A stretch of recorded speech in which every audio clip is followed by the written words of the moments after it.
ராமலிங்காவயம்.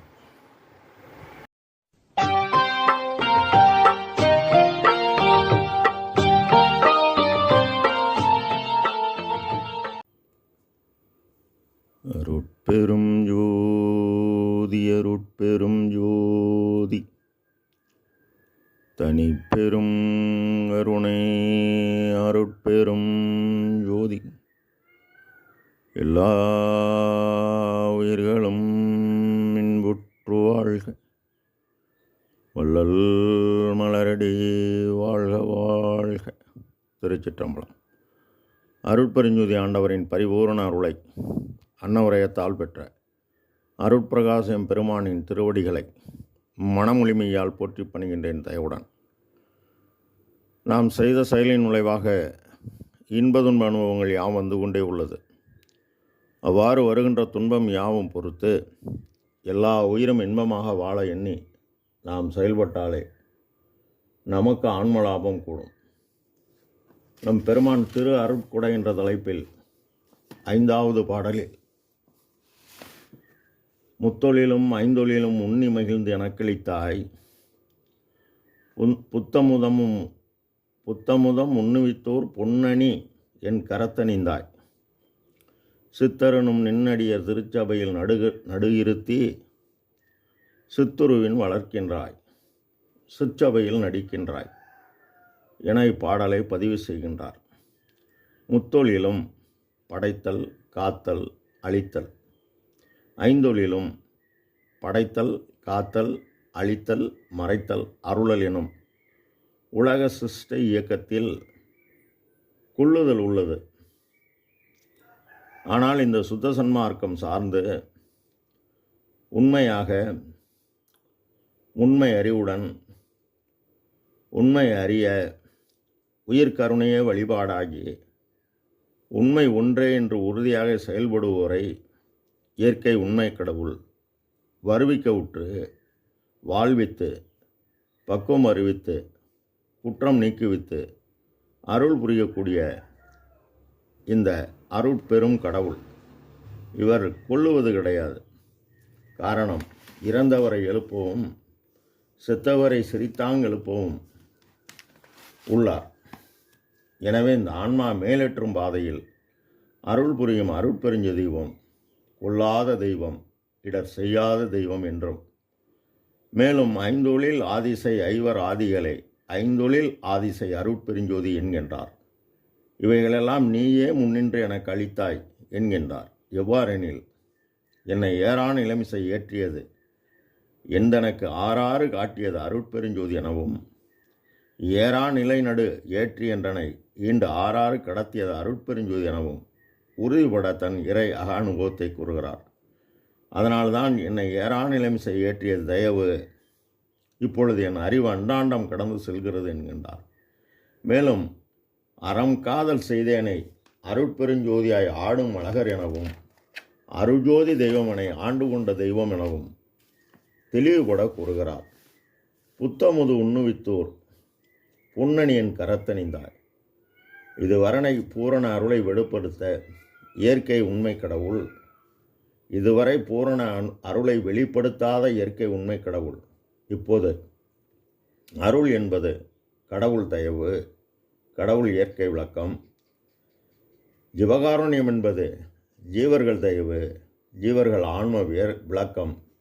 எனவே தயவை கொண்டு தயவு பெறுதலும், விளக்கத்தை கொண்டு விளக்கத்தை பெற்று பூரண அருளை ஈரன் நிலையென இயம்பு மேல் நிலையில் பூரண சுகமாய் பொருந்துமை பொருளே என்கின்றார். அப்படி அறிவினில் ஓர் அறிவாகி உலகறிவு கடந்து அருளறிவு பெற்றவுடன் இறைவனின் அருள் சக்தி எனும் தயவு பேராற்றல் கூடியவுடன் இவர் ஒளி தேகம் பெறுகிறார். ஒளி தேகம் பெறும் பொழுது மடலலாம் மூளை மலர்ந்திட அமுதம் உடலலாம் ஊற்றெடுத்து ஓடி நிரம்பி அந்த அமுதத்தை உண்டு இவர் ஆன்ம பிரகாசமடைந்து 1000 கோடி சூரிய பிரகாசமாக மாசிலா பொன்னாக இவர் இயற்கை உண்மை அனுபவம் பெற்றார்.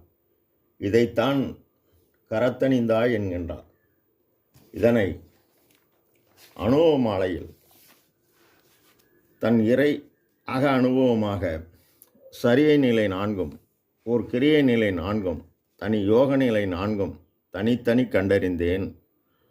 உரிய சிவ ஞான நிலை 4ம் அருளொளியால் ஒன்றொன்றாய் அறிந்தேன். மேல் உண்மை நிலை பெற்றேன். அரிய சித்தாந்த வேதாந்த முதலாம் ஆனந்த நிலையறிந்தேன். அப்பால் நின்றோங்கும் பெரிய சிவ அனுபவத்தால் சமரசம் சன்மார்க்கம் பெற்றேன். இங்கு இரவாமை உற்றேன் காண் தோழி என்கின்றார். சித்தர் எனும் நின்னடிய திருச்சபையில் என்கின்றார். சித்தர் எனும் திருச்சபையில் நடுவே இருத்தி என்கின்றார். சித்து என்பது ஆற்றல், சத்து என்பது அறிவு. தவத்தால் அறிவு நிலை நின்று இந்த உலகம் உய்ய அறமும் ஒழுக்கமும் புரி அறிவை அடைந்தோர் சித்தர். இந்த சித்தர் நடுநின்றார்க்கு அன்றி ஞானமும் இல்லை, நடுநின்றார்க்கு நரகமும் இல்லை. நடுவு நின்றார் நல்ல தேவரும் ஆவார். நடுவு நின்றார் வழி நானும் நின்றேனே. நடுவு நின்றான் நல்ல கார்முகில் வண்ணன். நடுவு நின்றான் நல்ல நான்மறை ஓதி. நடுவு நின்றார் சில ஞானிகளே ஆவார். நடுவு நின்றார் நல்ல நம்பனுமாமே என்கின்றார். நடுவு நின்றார் சிலர் ஞானிகளாவார். நடுவு நின்றார் சில தேவருமாவார். நடுவு நின்றார் சிலர் நம்பனுமாவார். நடுவு நின்றாரோடு நானும் நின்றேனே என்கின்றார். ஆக இவ்வாறு அந்த நிலையை அடைந்து அதன் மேல்நிலை அனுபவம் பெறுகிறார். சித்துருவின் வளர்க்கின்றாய். சத்து என்பது ஆன்ம சிற்றறிவு. சித்து என்பது நாம் செய்யும் ஆற்றல்.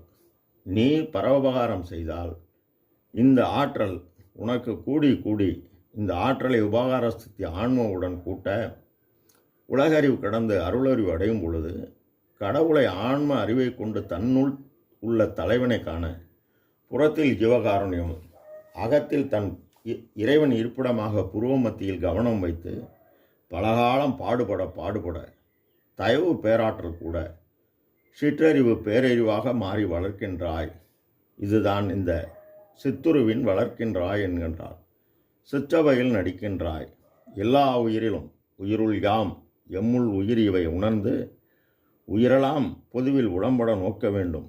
அப்படி நோக்கும்போது உயிரெல்லாம் ஒரு திருநடம் புரியும் ஒரு திரு பொது என நான் அறிந்து எத்துணையும் பேதமுறாது எவ்வுயிரும் தம்முயிர் போல் எண்ணி உள்ளே ஒத்து உரிமை உடையவராய் ஓக்கின்றார் யாவரவர். அவர் உள்ளம்தான் எம் பெருமான் சுத்த சித்துருவாய் திருநடம் புரியுமிடமென நான் தேர்ந்து அந்த வித்தகர்தம் அடிக்கேவல் புரிந்த என் சிந்தை மிக விளைந்ததாலோ என்கின்றார். மேலும் ஆடுகின்ற சேவடிக்கு ஆளானேன், மாளாத ஆக்கப்பட்டேன். கூடுகின்ற சன்மார்க்க சங்கத்தை நடுவிருந்து குழாடுகின்றேன், பாடுகின்றேன்.